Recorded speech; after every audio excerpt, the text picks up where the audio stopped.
has to be some common sense. Yes, sir. They have the car stopped at 10th and Grant. You might go by there. We still don't know who pulled the trigger.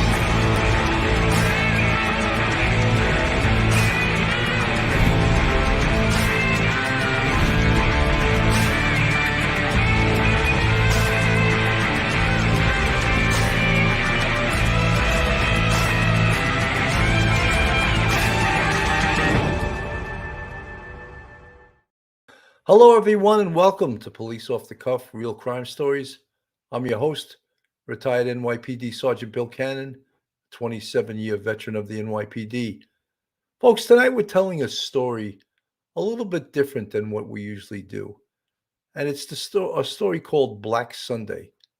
And it's the story of some firefighters, FDNY, not some firefighters, FDNY, that responded to 236 East 178th Street in the Bronx. This was January 23rd of 2005.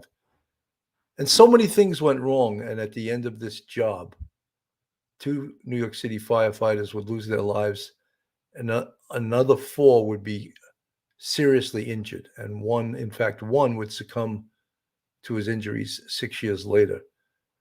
And we're going to go over this story actually with the daughter of firefighter John Ballou, who lost his life on that January 23rd of 2005. Katreana Ballou at the time was 2 years old, and she's at the ripe old age now of 20 years old, and she's going to be telling her story in a screenplay.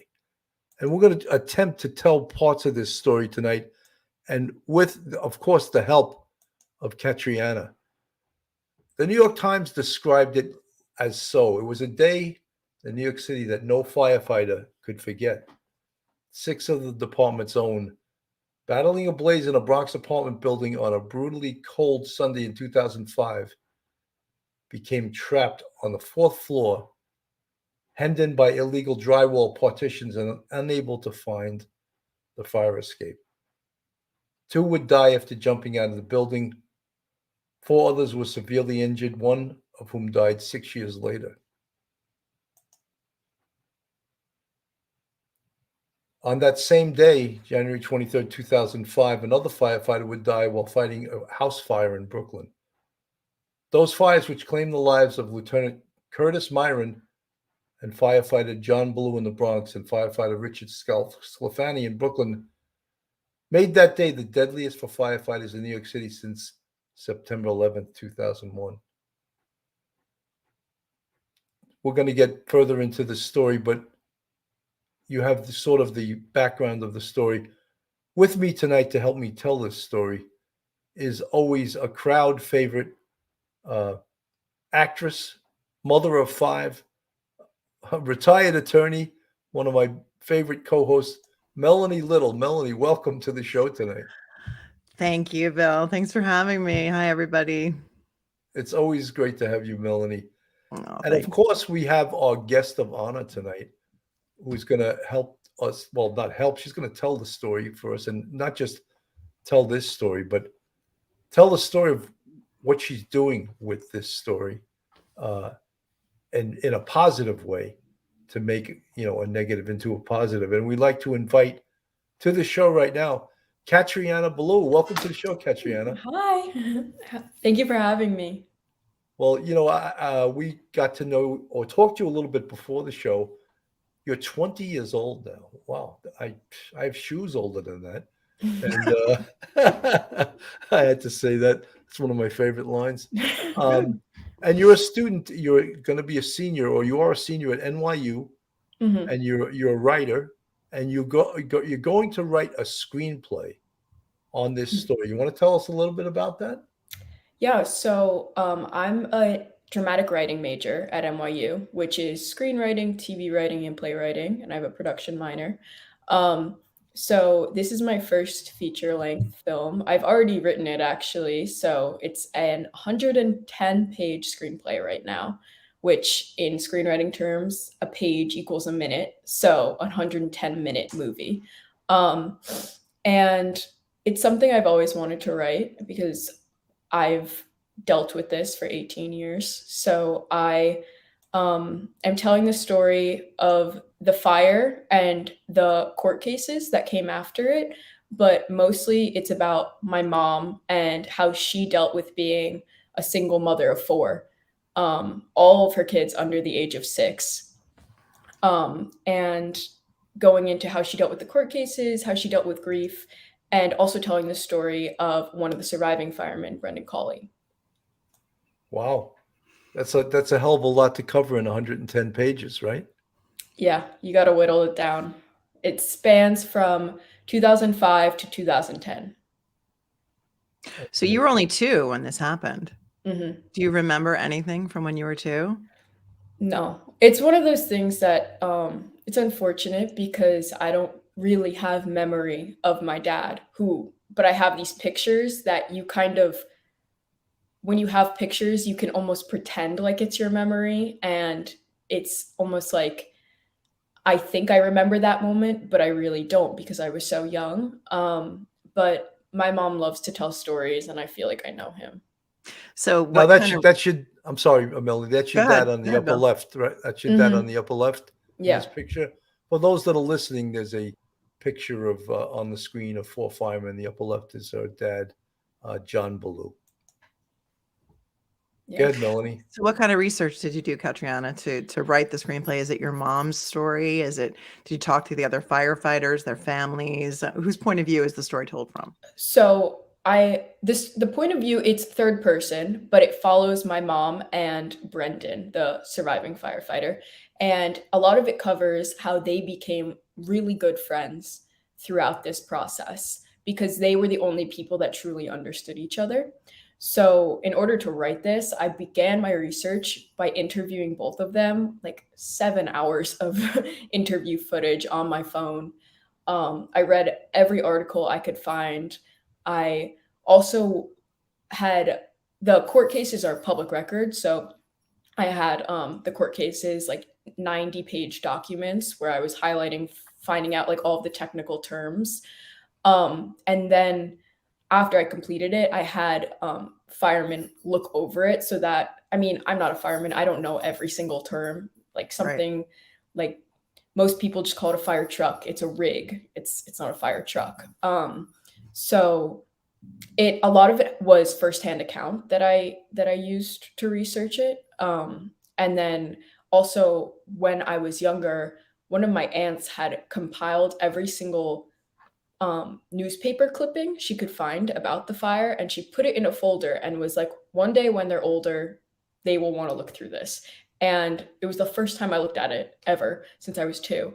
And it was an extreme help because it was news articles from like the day after it actually happened. So I got to see that perspective too. Wow. That was Well, great that you kept all that stuff. Yeah, it was really helpful. what did you learn about the FDNY family and the lives of firefighters while they do their job, how they live their job, how they live at the firehouse, the camaraderie, the brotherhood? How were you able to capture that? Well, I feel like I've always known it since for growing up because even though my dad had passed and he was no longer like a part of the firehouse, he always was. So we were still invited to all of these like events and things where we were constantly around firemen. And to me, they're the nicest people you could meet. And Not cops? excuse I me? said not cops. They're New I York's haven't been around bravest, as many though. cops. Bravest. So yeah, so I tried to basically a part of what I wanted to show was how like there was my family that you covered that I covered in the screenplay, but then there's also the family within the firehouse. And I used some personal stories that I heard from Brendan, who he told me things as silly as like when somebody in the firehouse would make a bad meal and everybody would give him shit for it because like that's what they were eating for the night.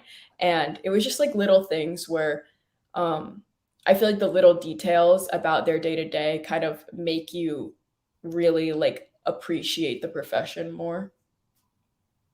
Oh, 100%. Absolutely. Yeah.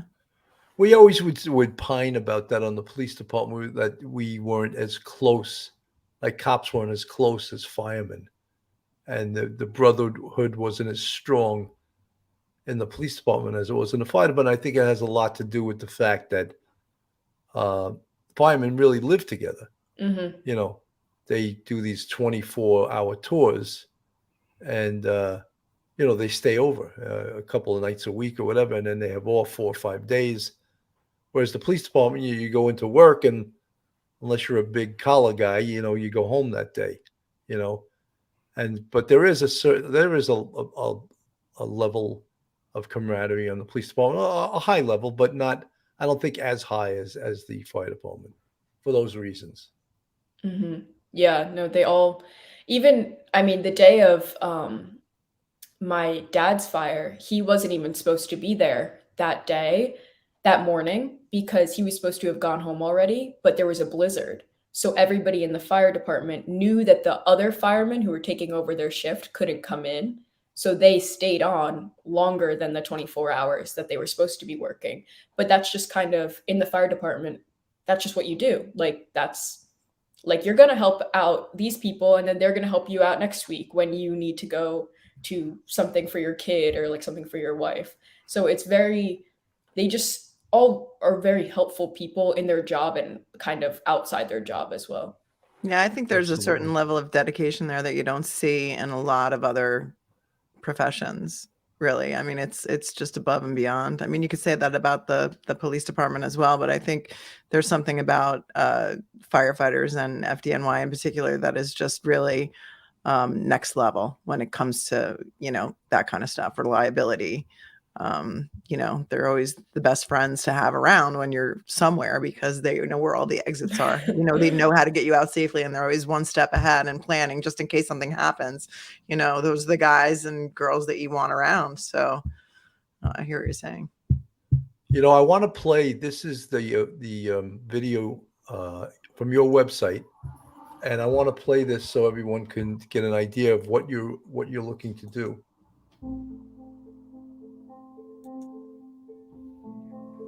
When I was 2 years old, I was in the New York Times.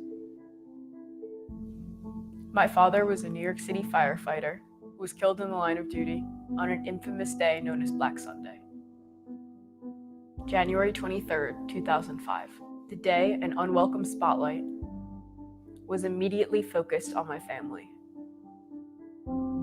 at the worst time in our lives.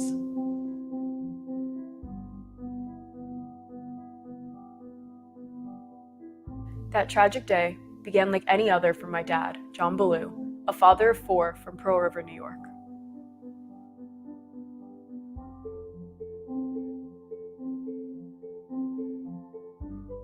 But after a series of fateful complications in an apartment fire, he and 5 other of his FDNY brothers had to make the horrific choice to jump from a 4th floor window to escape the approaching inferno.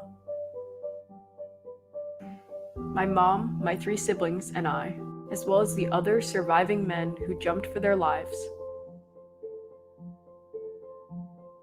were left to grapple with the events of that tragic day. And after that day, it became clear that jumping was a decision they should not have had to make.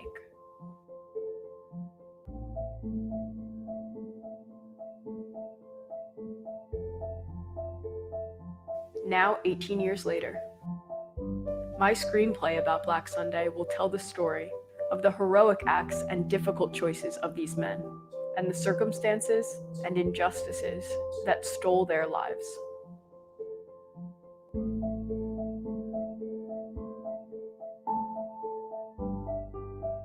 That fateful day did lead to changes in the New York City Fire Department that will undoubtedly save the lives of future firefighters. But in order for those lives to be saved, my father, Lieutenant Kurt Myron, and firefighter Joey DiBernardo had to sacrifice their own lives. It's time for this story to be told, and I'm asking for your help to make it a reality on the screen.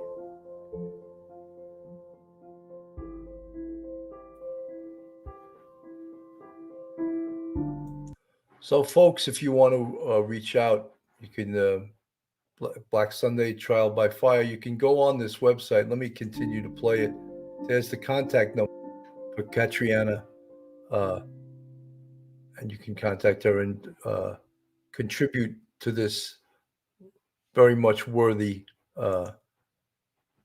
endeavor of writing this screenplay and producing this movie.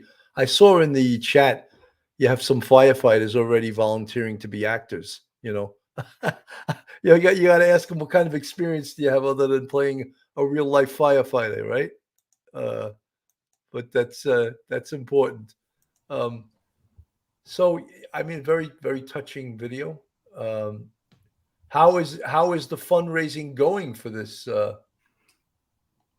endeavor?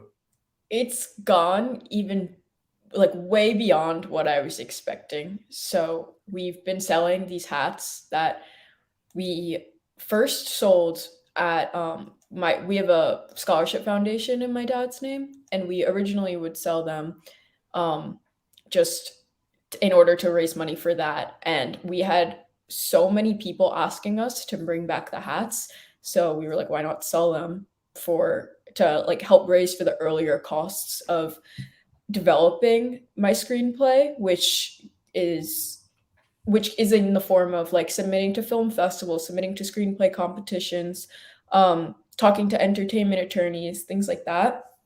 And we've sold way more hats than we were ever expecting. And but it's not just that. I've had so many people reach out to me and just offer their help in any way possible, which has been so nice. And I've also had people reach out to me just telling me that they knew my dad and they knew that he was a great guy, and they just wanted to let me know that, which has been really cool to see. I had somebody send me a picture of me when I was 2 in the limo outside the funeral.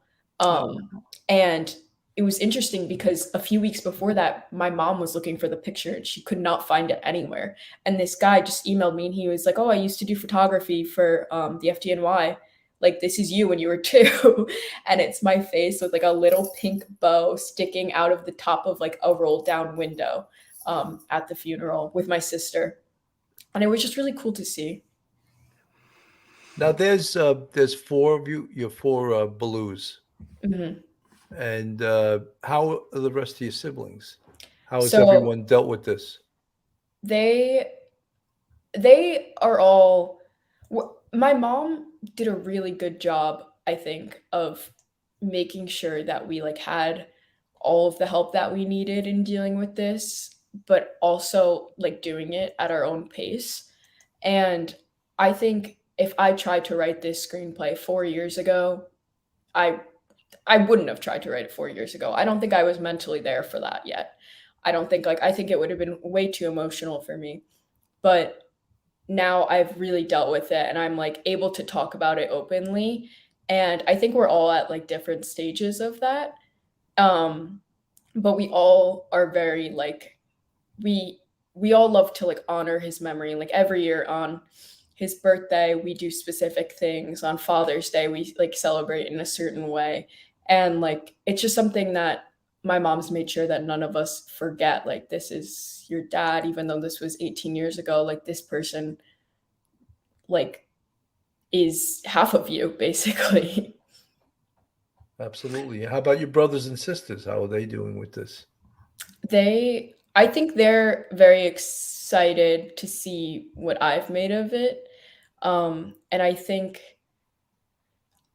I see it's interesting. I see my brothers become more and more interested in the fire department as they get older, and just kind of like even interest. I mean, I don't know if they'll become firemen, but just even like a greater interest in it and like learning more about it, which I think is like to me that's like a very healing thing, and like being able to see like this is what my dad did. I mean, my younger brother was 5 months old when my dad died.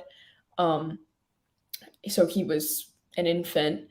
And I think my sister is really supportive of my movie because she herself, like, I think it will help her in the sense of just like getting to see it and getting to like relive it without having to relive it in a hard way, and like more of an entertainment and like honoring way. Melanie, I gave you the screen and you didn't take the cue. I thought you had to go off camera for something. I was wondering what you were doing. Okay. So when your dad tragically passed, you were 2, your brother was 5 months. How old were your other siblings at the time? My sister was 6 and my older brother was 3. Horrible. So your mom was a widow with 4 kids under 6. Mm-hmm. I read in one of the articles that I did when I was researching you that you said that from the time this happened, the press was following your family around for a really long time. It's almost like being hounded by paparazzi for, something that you never expected to happen. What was that like? That is something that I think has affected me like a lot as I get older. I'm not on social media at all. I don't Good. like my website is my most social thing. And I've realized that like I just never got it when I was younger. And I've realized that it's because I value my privacy so much now, just because I didn't necessarily have that when I was younger. Mm-hmm. But what I've learned throughout like researching this is how bad I feel for my mom, and her husband died. She's left with 4 kids. And the next day, the Today Show is at her house, like asking for an interview. We had people fully like in the perimeter of her house. We had a 24-hour watch outside of our house. And it's people who are just trying to like get the next story when they're like taking out, they're not remembering that there's a human who is dealing with this. Yeah, no compassion. We do Mm-hmm. a lot of stories like that, media coverage of certain other, things that are happening right now in the news, and how the media can be so insensitive just to get that interview with somebody. And it's really, it's horrifying to think that as a 2-year-old, you had to live through that. That's something that no child should ever have to ever go through. Look at Duty Ron coming in with the $300. Yeah, Thank you Katreana, so I just much. want to Duty Ron is a fellow NYPD. He's a detective. He has a show called Crime Time with Duty Ron. He really talks the talk, but walks the walk also. And he's making a $300 donation. Wow, thank you so much. I really appreciate And it. he'll send it to me. I'll forward it on to you. And you could send firemen after me if I don't. I'm just kidding. I will absolutely forward it on to you. You said something before, and I and a lot of the other guys that do these podcasts were 9/11 first responders. And you think of how horrible it is for someone to have to choose between burning to death or jumping out a window. And obviously, people make the choice to jump because death by fire is probably one of the worst things could ever happen. Your instincts are just to be alive and to save yourself, and jumping out a window. And that's what your dad and Lieutenant Curtis Myron and the other firefighters, they were confronted with. And the big thing was that the city didn't supply them with the proper ropes that they needed to be able to rappel out of a building, say, that didn't have fire escapes, or that the smoke was so thick or the fire so raging that they couldn't make it or find the fire escapes. So that's where ropes would come into play, and that wasn't an option because they didn't have these ropes. You want to talk a little about that? Yeah, so basically there was so much that went wrong in this fire. It was a blizzard. Fire hydrants were frozen. And there was also, so there's illegal walls that are built in the apartment. And the way these walls were blocking the fire escape. So there's one room with a window and the fire escape is there, but nobody can reach it. None of the firemen who are in the apartment could reach it. And they can look out the window and see, oh, there's a fire escape right there, but we can't get to it no matter what. And while it's increasingly getting hotter and hotter. And I listened to Brendan recount his experience. Like he said that when he, like after he had jumped and come out of the fire, his coat showed 900-degree burns on it. So that's how hot it was in there. And the thing is, before the fire, 5 years before, the firemen were supplied ropes, and then they were taken away from them for whatever reason. After this fire happened, within 6 months, they had completely redone the entire system, fully researched. Now every fireman has a personal safety system attached to their pants when they go into a fire. But the amazing thing is that because of this fire and like the consequences they saw of it, they saw how important it was to have these ropes. And normally something that could take like years to make, this personal safety system, they made in 6 months because they saw how dire it was after something like this happened. And now when you train in the fire academy, they do a full day on the Black Sunday fire and the importance of the ropes that come from it, to the point where sometimes I will I live in the city because I go to school here, and when I was signing a lease to an apartment, the manager of my building is a fireman, and he recognized my last name because he had studied the fire. So it's so ingrained now in the firemen's brains that this is why you have the rope, this is why it's important, and this is what happens if, worst case scenario, you don't have the rope. That's unbelievable. Cindy Wigglesworth, thank you so much for the $25. I would love to match that duty, Ron. This is the best I can do, and I will forward this on to Katreana. Thank you so much. Some very generous people here. I want to play a little bit, and I know this is probably heart-rending for you, but some of the audio from the calls for help, the Mayday from that day, and it's really heartbreaking to listen to. But I think for our listeners, I'm going to play a little bit of this. All right, I'm going to put up a trigger warning on this. This is the FDNY audio from the morning. 1042. We have Mayday. We have fire into the hallway on the floor above. You need a line upstairs. No water. Mayday. Let it do 7, Mayday.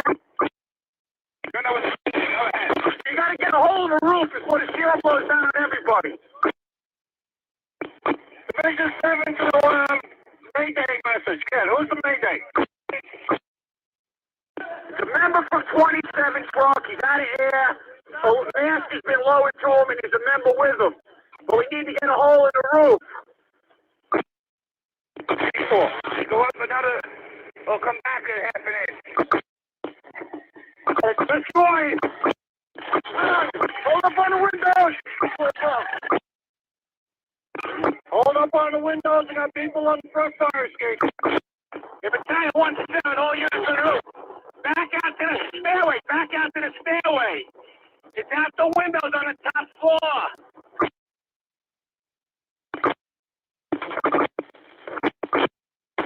One 7-4-8. How you make out the line? Cutters on the roof. You're gonna need to send the rope over the side. Roof saying send the rope over the side to the 4 sides of the building. 1-7 to division. We need the line on the 2.5 cooking and drop water. Okay, 6-7 to division. Hello? Rescue, who's to rescue? Mayday! Go ahead, boys. Go ahead, Mayday. What's your location? Rescue, get to the roof. We can bail out of here. Hurry up. We need radio silence. I need water in that 2.5-inch line. 48-inch water to the 2.5-inch line. Mayday, get the rope to the roof. Rope to the roof. Get a 35 in the rear. 35 in the rear. Rope on the roof. 35 in the rear. The guy who wants the division, you get that? We need a rope on the roof. Top floor. We're losing the top floor, Patty. Division 7-10-4. Division 7-2 on the ladder 5-9 fast truck. Roof on the rope. We got guys out the rear window. Mayday, 5-6, stand down, fellas. Mayday, fireman down in the rear. 2 firemen down in the rear. 2 firemen down in the rear. Let's go. We got 75. Put your bum in your Mayday, 2 firemen on the top floor in the rear. We need them.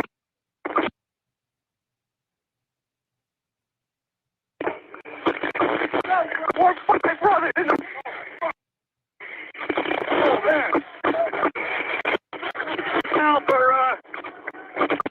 shut them themselves up. We got a whole company in the rear. They had it.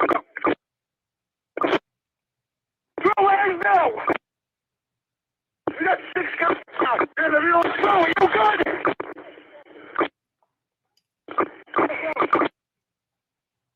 Roll, Fleming, roll down.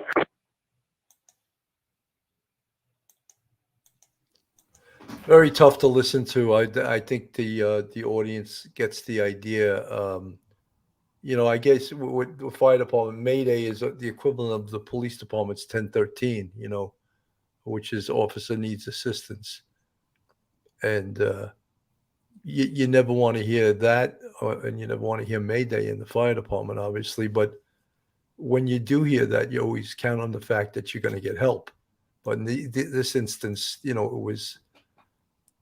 Guys had to take their lives into their own hand and try to save their own lives, and they didn't get that. And I'm not saying no one's fault, just the circumstances created what occurred that day, and just heartbreaking to hear these audio transmissions. And I think that anyone that's not moved by that isn't a human. You hear that, you get the chills. Melanie? Yeah, it's heart-wrenching to listen to. I have a friend who's on the job now, a good friend who is with 252 in Brooklyn, and he was there, on the job in 2005 when this happened. And when I called him to get a little background on this for myself, to get a personal, take on this, he told me that they would go out and buy their own personal ropes and have them in their pockets because they weren't being supplied by the city. And I was horrified by that, thinking that these guys who aren't probably paid enough even to begin with are now spending their own money to have ropes in their pocket as personal safety devices because the city wasn't providing them. And I mean, if there is any good to come out of, your father losing his life on the job, maybe that's something, that everybody learned that personal safety equipment is so important for these guys who are going out there and risking their lives for us every single day. It's just heartbreaking to listen to that audio. Absolutely. It's, when you, other professions you think about, and, not putting down any other professions, but when you're a cop or a fireman, first responders, it's a different world. It really is a different world than the corporate world, and being an educator, being a lawyer, anything like that. It's a whole different job. And it's really, I would say that it's probably a calling, to be a fireman or a cop. And it's just unbelievable when you hear things like this. I'm going to play a little bit of this. This was actually a new video that came out just today, I believe. A woman from Rockland is on a mission to make a movie about her late father and the fire that she lost him in. News 12's Diane Caruso shares her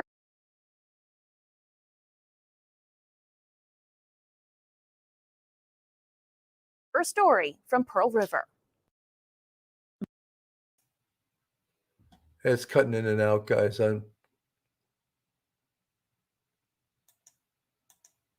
My second birthday. This is a snapshot of Katreana Ballou's second birthday, 5 months before her family lost their dad, John. The 20-year-old is now using her talents as an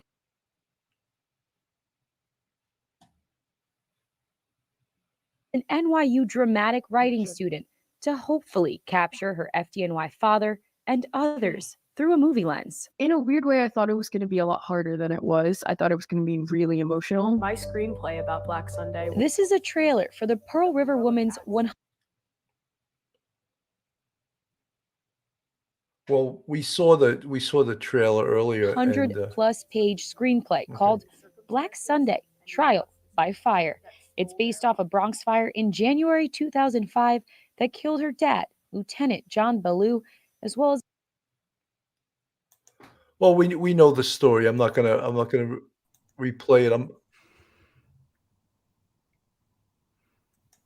I was having a problem with the audio, so we know what occurred.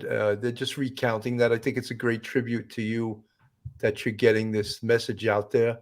When I hear the town of Pearl River is a beautiful town in Rockland County. It reminds me of the movie Copland, because half of Pearl River is all cops and firemen, and you can't. I don't think you can go up the street without running into a New York City cop or a New York City fireman, and that's sort of nice in a way. You have that support in the area, and probably you're getting a lot of support from the community that's realizing that you're doing this project, and there must be tremendous amount of support for this.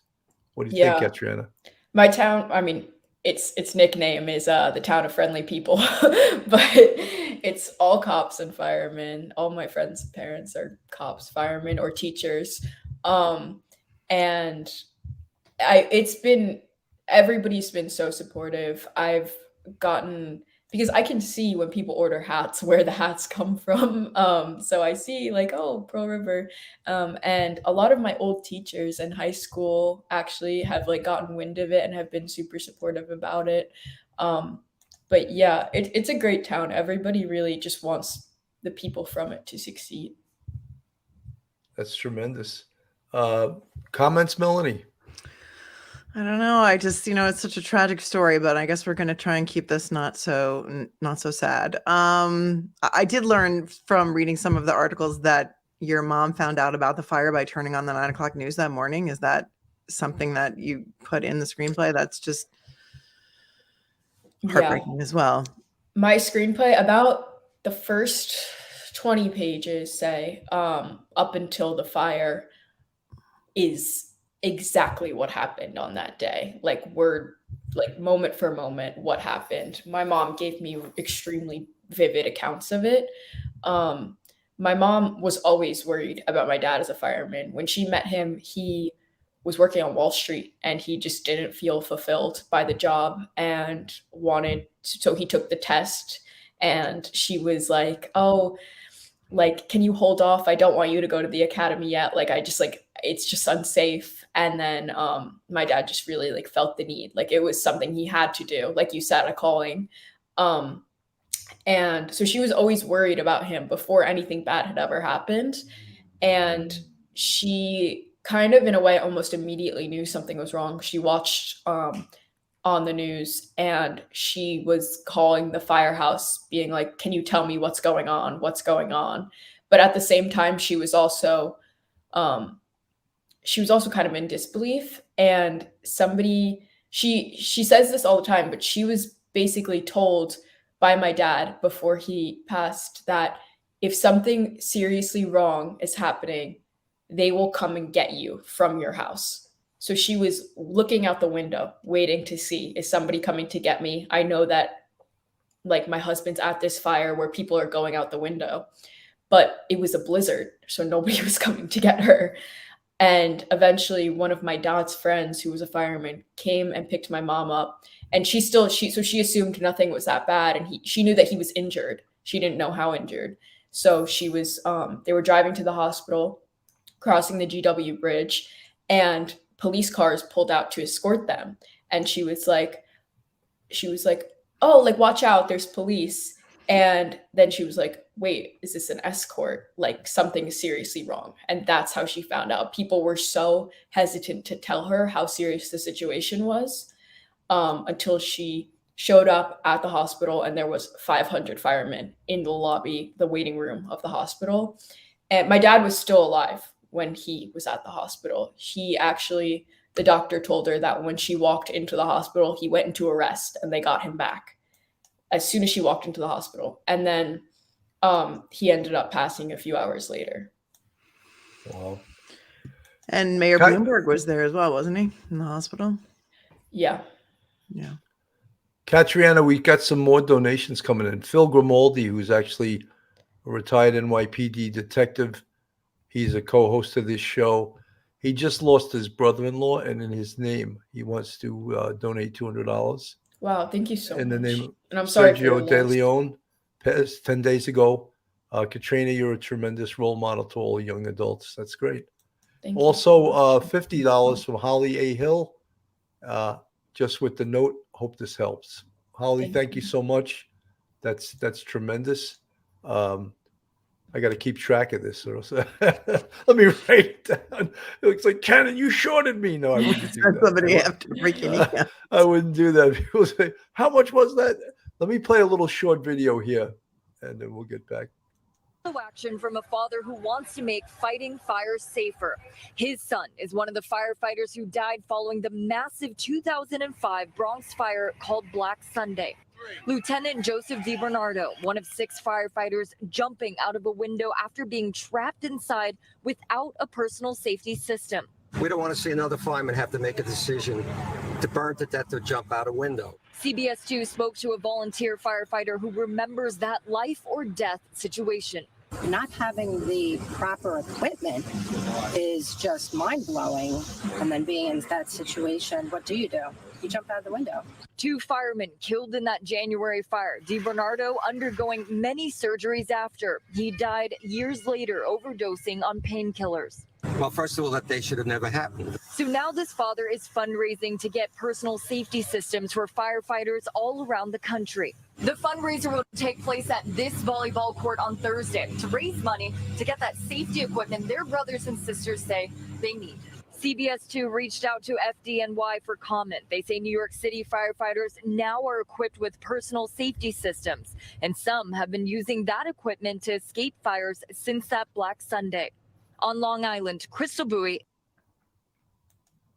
Well, you know, that's the old story that something good comes out of something really bad, you know, and that now firefighters have this personal safety equipment. You know, we as cops have gone to tons of fires too, because we would always provide the security on the perimeter of the fire. And it's amazing what they do. I mean, I definitely was, I'm glad I became a cop. I don't like smoke, you know, I don't like heat, but every fireman seems to love their job. They really do. They seem to just love the job, love the brotherhood, and love going to work. Yeah, that's what I've always seen in my childhood when just being around firemen. If you could cast this movie, who would your dream cast be? My mom has like all these ideas of who she wants playing her. Cross them out there, because you never know. Maybe one of them will see this and they'll say, because you know, Melody, I don't want you looking for a role. Movie and I want to be in it. Melody's trying to audition right now. Yeah. No. You know, we need a star, because then they'll produce it and then they'll raise the funds. Mm-hmm. So there you go. Yeah. I mean, my goal is that somebody with a big name is very interested in it, because I think if this movie is produced, I will get a crowd of firemen who want to go to it because they like know about the fire. But I don't just, I mean, obviously I want firemen to go, but I also want people who might not think that they're interested in the fire department to become interested in the movie and to want to see it. So my mom has this love for Michelle Williams, but Michelle Williams looks nothing like her. All right. That's okay. She could wear, you know, she could change her hair color, or, you know, wear a wig, or, you know, whatever has to happen. Yeah. So she's transformed herself. She was just in the movie, The Fablemans. Mm-hmm. She didn't really look like herself in that movie. Great movie, right? Anybody else? Who would you want to play your dad? I don't know. I do want somebody that looks like him. I have a thing where I think that Vince from Entourage, if you've ever seen that show, Adrian Grenier kind of looks like him. He's also from New York, which I think is cool. I think it'd be cool to have people who are from New York to really understand the story as actors. Okay, Adrian Grenier, if you're out there, we're calling on you to come and produce this movie. Mm-hmm. And, you know, an Entourage reboot would be nice too. Yeah. They've been talking about that a little bit. And, you know, he's from here. So I think that's a great idea. Yeah. Michelle Williams is a New Yorker too. Perfect. She lives in Brooklyn.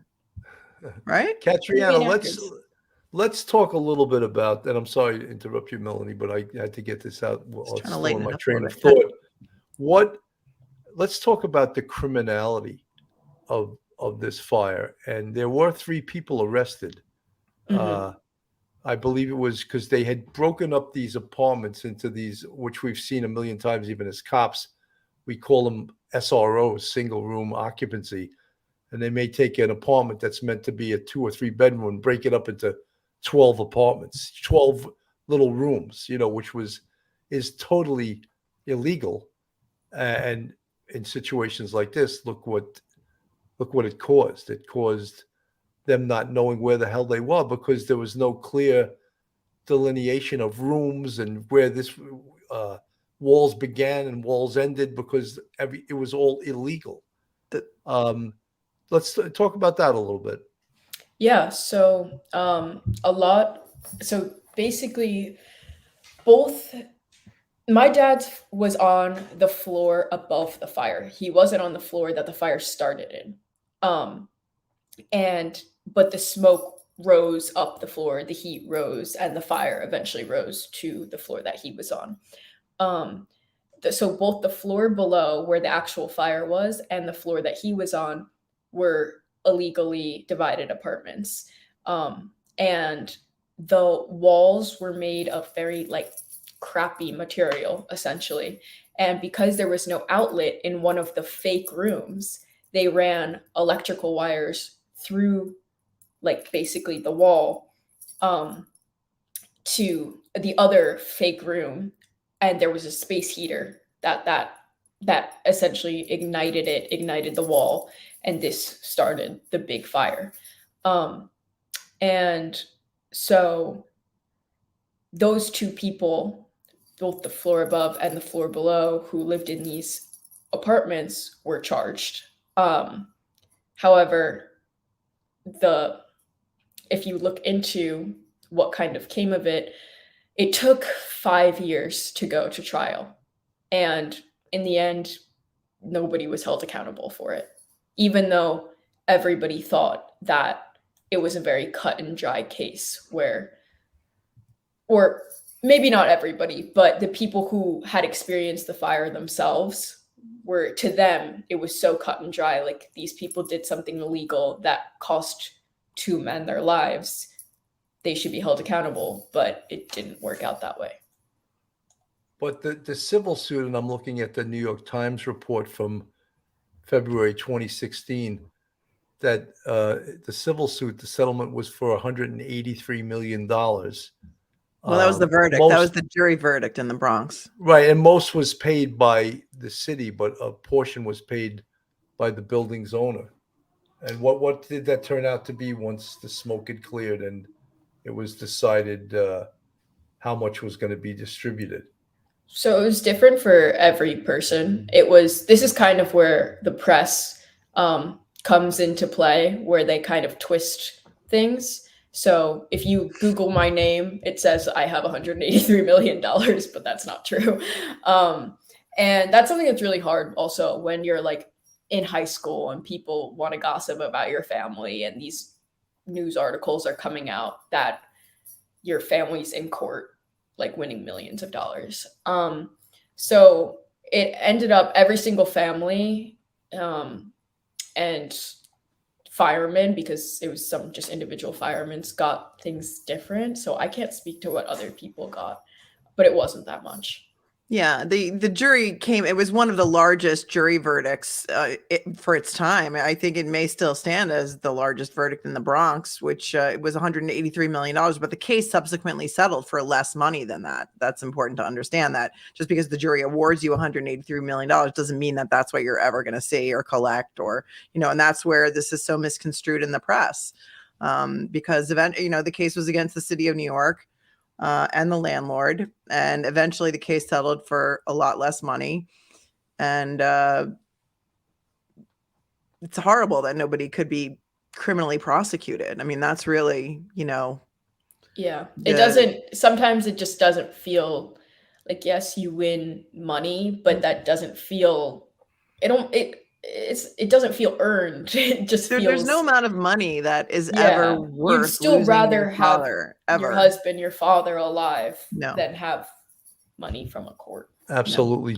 Jamie Johnson, thank you so much for the $20. I will forward that to Katreana. I think it's about $600 so far. And You I'm got not your a math. abacus over there, I'm Billy? not. I'm not. I'm not a math major, but I've been watching it go by, and I want to thank all the folks that have contributed to Katreana and her screenplay and ultimately her movie.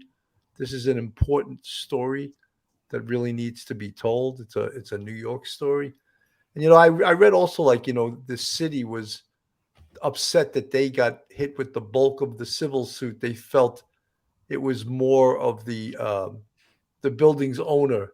It should have been his liability rather than the city. But the city was the one who took the ropes away from the firemen that could have saved their lives, and they didn't give them the necessary equipment necessary to do their job. So yeah, the city's got the deep pockets.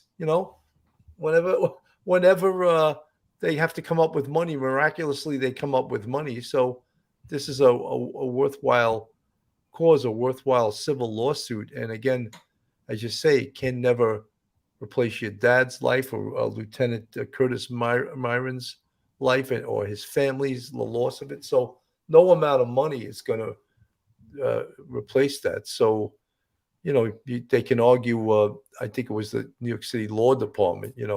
They write checks to people every week for tripping on the subway stairs. Right, And potholes.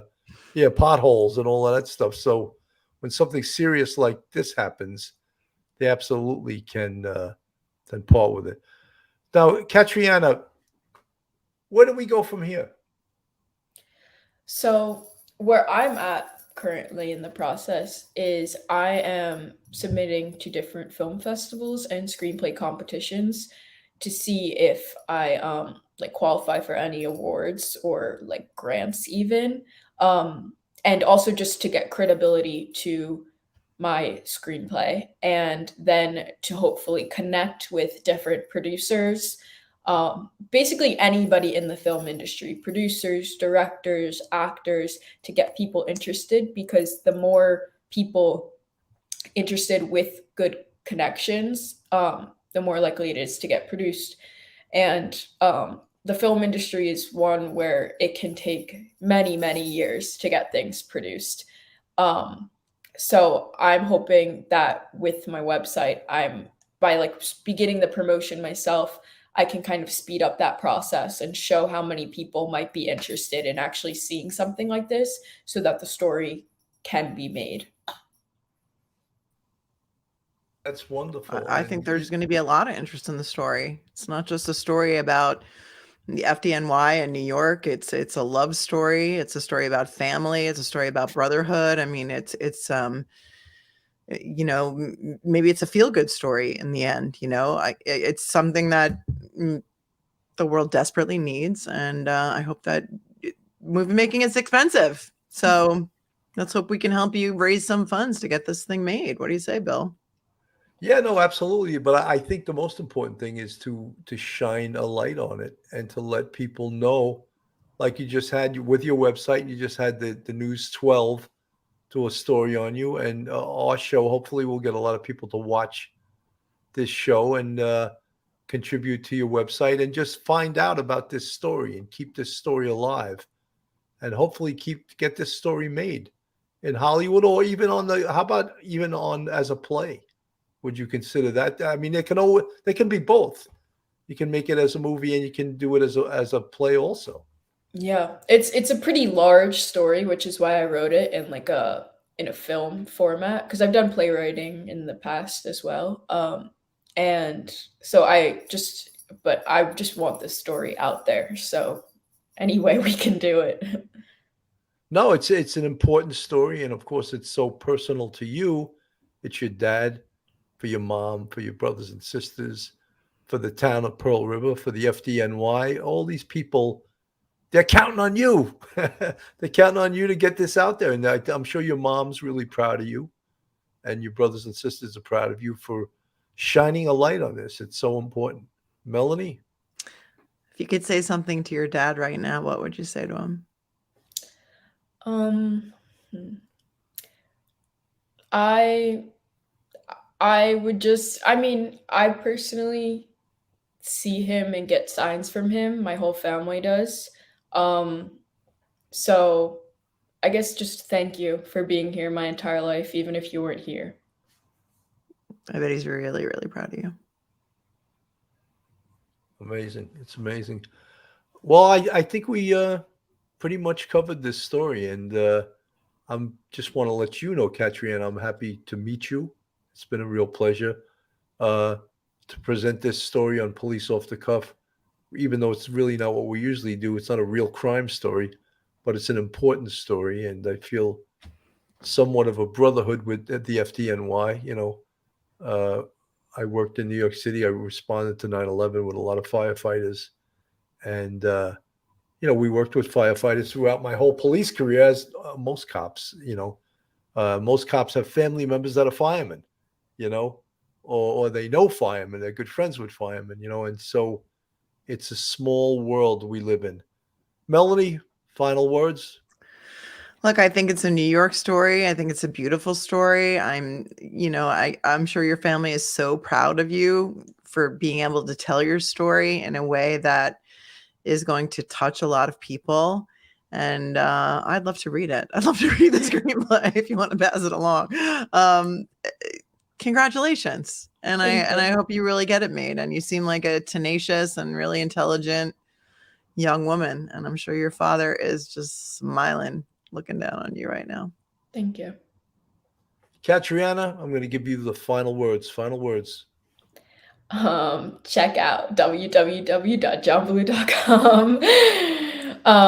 Yeah, but thank you for listening to my story. Thank you to everyone who donated. I really appreciate it. And even if you would just watch the video or check out my website, pass it on to anybody you think might be interested, I would really appreciate it.